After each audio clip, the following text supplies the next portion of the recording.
And these were the pads that came off. It's like literally just breaking into pieces.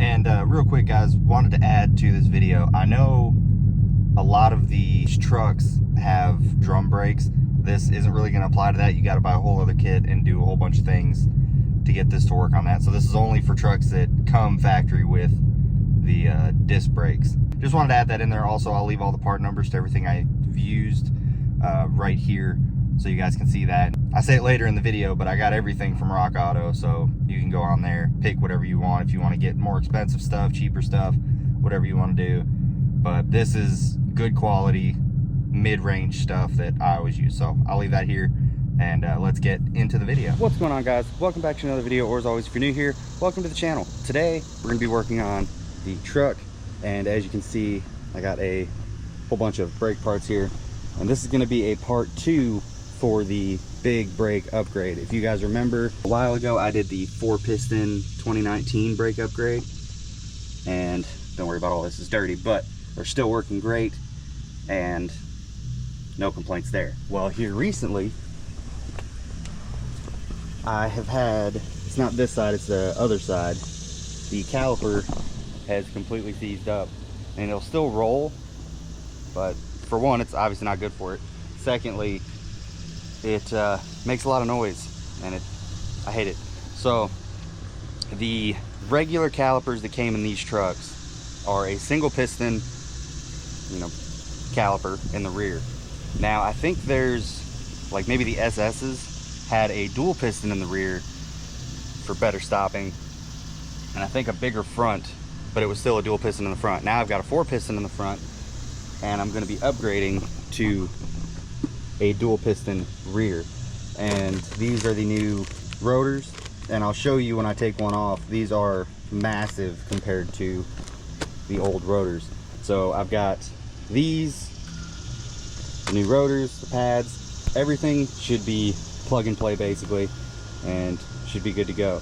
Now I think you can find these, I got all these off Rock Auto, it's just Ray Bestas. I'll look up and see if I can find the actual part numbers and put them in here, but I got these all off Rock Auto. I just went to a 2003 Tahoe because all of the Tahoes had the dual pistons in the rear, obviously for the extra braking, for the extra weight, and they're the same as the dual pistons that were on like the upgraded stopping package and power package, all that stuff. So that's just kind of made it easier so you're not accidentally ordering the wrong part.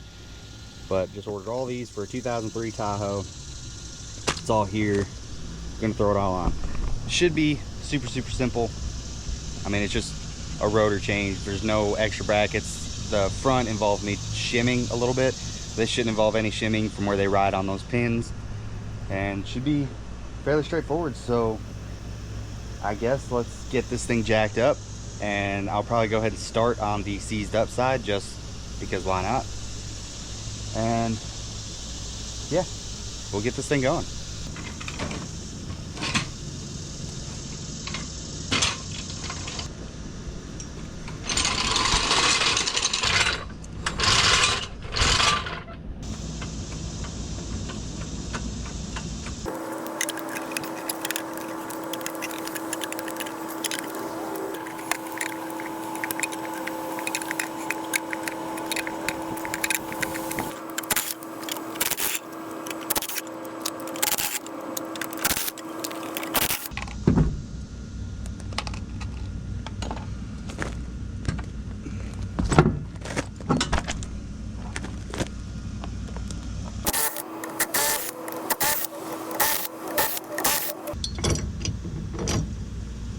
Okay guys, so got the wheel and the spacer off.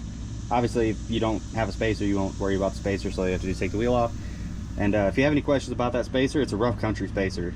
It's just they make a red one too that's coated, but this is just pure aluminum, and I've been running that thing on here for let's say about 2 years, something like that. Never given me any issues. Same thing with the lift. And anybody who wants to talk about rough country, I mean, They've probably just never tried it. They just see it's cheap and that's all they see. But it's been pretty good. So anyways, let's get back to this. So this is it. Now, I'm really hoping, I think it's just the caliper, but I mean, if it's the line, it's not going to be that bad to swap that out as well. It's just here, you just pop that off. All this is stainless. I replaced this about, man, probably going on 3 or 4 years ago, something like that. I have a video on it, but I replaced all the lines in it because the main line running from the front to the back to the rear got a rust hole in it. Popped it. So I'm gonna go ahead and get this off. Everybody that I've seen, they'll always take this piece off and then this piece off. You can take this off, and especially if you're changing the pads, you want to pull this off. Just this one piece, you can slide it one way or the other, replace your pads, no muss, no fuss. But since we're replacing the whole caliper, I'm just gonna go ahead and take the bracket off, and the whole thing as an assembly will come off. All right guys, so I went ahead and got them out. Like I said, just two, they're two 18s. There's one here and one right there. I don't know if it's just maybe since I have the lift, but it is a little bit tight. I couldn't get my impact in here. You probably could with like a weeble wobble or something, but I just went, got a wrench, had to back that one off the rest of the way with a just a regular wrench. I couldn't get my ratchet down in there because once it comes out so far, the head of the ratchet was sitting at. If you have like a low profile ratchet, probably fine. But yeah, so this is good. I'm gonna have to pry this off because like I said, calipers are stuck. If you're just doing a brake job, obviously you won't take this off unless you're replacing the rotor too. But if you're keeping your caliper, it's probably best, obviously, take this part off, compress the pistons, and then take this off to get this off. You don't really want to pry on this. It's not like it's weak metal, but just if you're keeping it, just you don't really want to pry on it. So I'm gonna go get my pry bar, yank this off, probably loosen this first just because it'll be just a little bit easier to get this off with this on, since it's not like trying to wiggle everywhere. And then get our new stuff. I'll compare this to that caliper, and then I'll show you guys just how much beefier, you know, the new setup's gonna be. So let's get to it.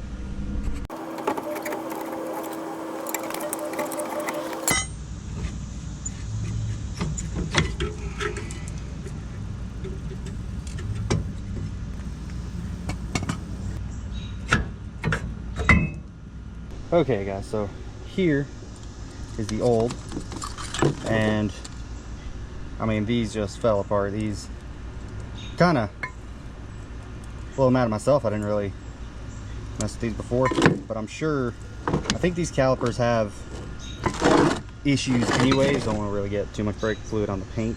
No, I'm actually gonna set this down. But these trucks have an issue anyways, where I guess these calipers like to seize up a lot. And I mean, these pads are just horrendous. But got this.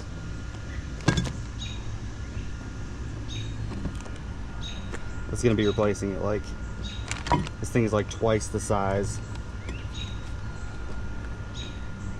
of the old one.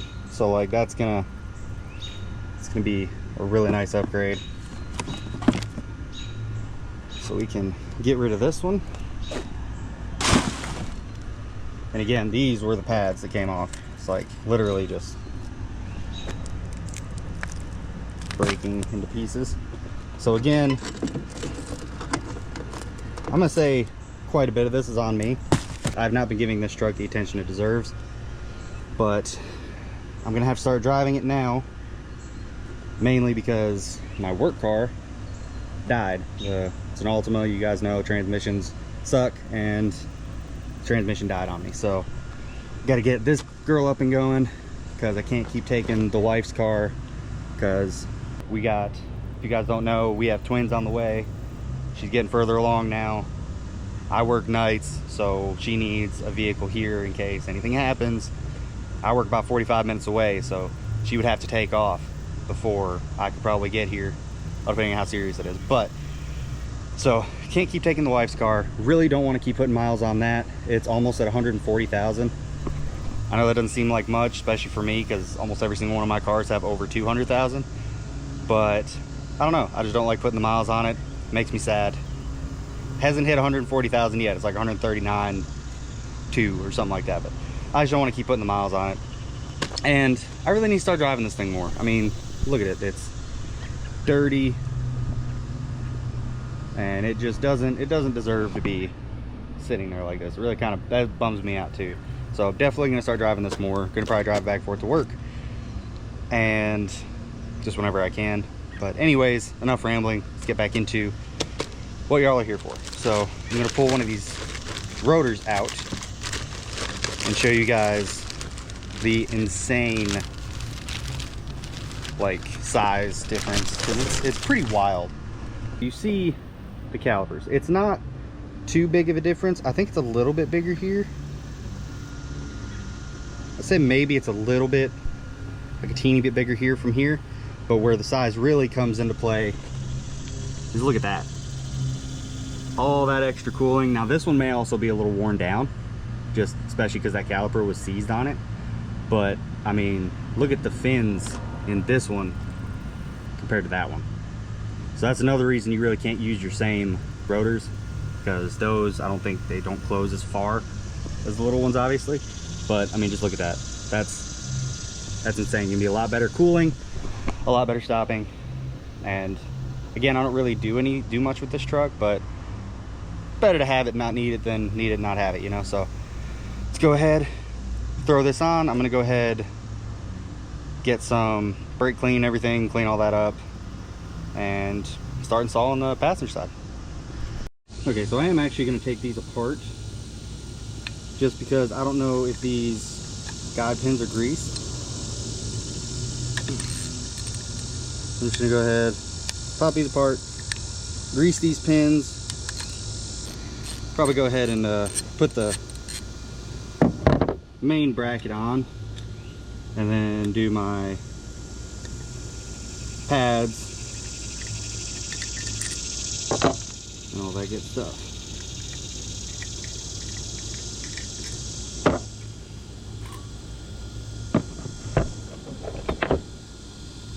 Again, these are slide pins. If I pull one off and they're greased in here, okay, yeah, they got some grease on them. All right, guys, so it's all hooked up now. Like I said, it's bolt on, no shims, no, you know, crazy things you got to measure. Just bolts right on.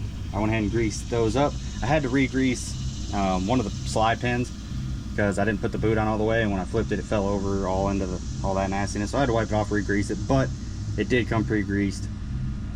And yeah, I mean, that looks crazy. Like these are close, if not the same size as the old front brakes that used to be on here. So 2 extra pistons in the front, 1 in the back, so 6 total extra pistons. I'm a little worried on how the brake booster will hold up, but we'll figure that out. It'll still stop, obviously, but just curious to see how it'll perform with all the extra pistons and everything. So this side's done.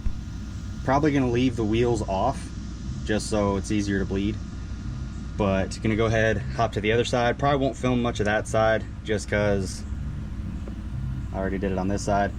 I know I didn't film too much of putting it back together, but it's literally the same thing as taking it off. You just put the new parts on, and it's super simple. There's a part right up in here, a little silver part. Be sure to grease that too, because I'll show you the brake pads, because it's got this little piece that rides on that. So be sure to grease that too. Always grease your parts where your little tabs ride on, and then the backs wherever it's going to be mating with the caliper. And that's pretty much it, guys. So I mean, again, this is going to be a really nice upgrade, and it's not that expensive either. I think all of this together, the rotors, new calipers, brake pads, is around 300 bucks, something like that, shipped to me. And I mean, it's Raybestos. If you guys know anything about them, they're a pretty reputable brand. So I didn't spring for like the super expensive. You can get like higher end quality stuff, but I mean, I've never had any issues. I think the rotors for the front of this are Raybestos. I think the calipers are actually GM genuine, but the rotors, the pads, everything is from them. I trust them a lot, run them on a lot of my stuff. So I mean, and they're really affordable. Oh, there's a part number for this one, part number for that one. I'll leave it all on a list. I'll probably put it like in the beginning of this video, so that way you don't skip it and accidentally miss it. I know nobody watches all these all the way through, so I'll put it in the beginning of all the part numbers, hopefully. Okay, yeah, I think all the part numbers will be on here. So again, yeah, I'll leave all that so you guys know what you're getting. So let's get ahead, do that. Again, not gonna film it, but I'm gonna hurry up, do it, bleed the brakes. All right, guys, so as you can see, sure, it's a little wet. It is hot as heck out here. It's, you know, northern Tennessee, middle of summer. Anyways, so got it done, enlisted the help of the Offspring to help bleed the brakes. You can do it yourself, but I don't have the stuff you need to do it, so I have a 9-year-old, so he helped out and got it all together. Did somewhat of a bedding procedure. I don't know exactly what you have to do, so I just did kind of the normal, what I've always done. Just get it up to a decent speed, slam on the brakes a few times, drive it, let them cool down, do it again, kind of like that. And it's good. I can definitely tell the boosters feeling those extra pistons, but it still stops really good. It stops better than before, but it doesn't, I'm trying to think of the word, the pedal doesn't really have that feel to it as before. Like, it would get real hard, but then the car wouldn't really do anything else. This one, it'll kind of go a little bit further, but it stops a lot faster. So like, the pedal doesn't feel like it's doing much, but the truck stops like that. So I think it's just all that extra brake pressure. I'm kind of wanting to eventually go to a hydro boost setup. I think that would be really cool, and it would just get rid of all the, you know, brake booster vacuum type stuff. But like I said, that's pretty much it. They look good. The truck stops really good, and that fully wraps up the big brake upgrade on this thing. So again, like I said, I did the four pots in the front, and those have been great. And then now I've got the 2 pots in the rear. So I've got, what is it, 12 total pistons and brake on this truck. And do I ever need it? Will I need it? No. Do I have it? Yes. And that's really cool to me. So again, I'll leave all the part numbers in the description below. I got them off Rock Auto, so you guys can find them, but just if you guys want to get the exact stuff I got, I'll leave those down below. And I think in the beginning card of this video. Thank you guys so much for watching. If you liked this video, hit that like button, hit that subscribe button if you guys want to see more. I know I haven't posted in like 50 days. It seems like it's longer and longer between uploads, but I have a job. I have a full-time job, working a whole bunch of hours. Don't have time to do this because this is something that needed to be done a long time ago, because that brake caliper's been locked up for like months, and just haven't had time to get out here until today. Still really don't have the time. I gotta work tonight, but hey, I did it. But anyways, hit that subscribe button if you guys want to see more content like this. I'm gonna try to put out more. Go follow me on all my socials. Go to my links below, oxedo.com, if you guys want some LED lights or that cool jump starter that I showed you a while back. I'll leave all that in the description below, and go check out some of my other videos. I'll leave the part 1 to this one in the end cards of this video and in the description below, so go check that one out. But like I said, that's gonna wrap this video up, guys. Thank you so much for watching. I hope you guys have a great day, and I'll see you next time.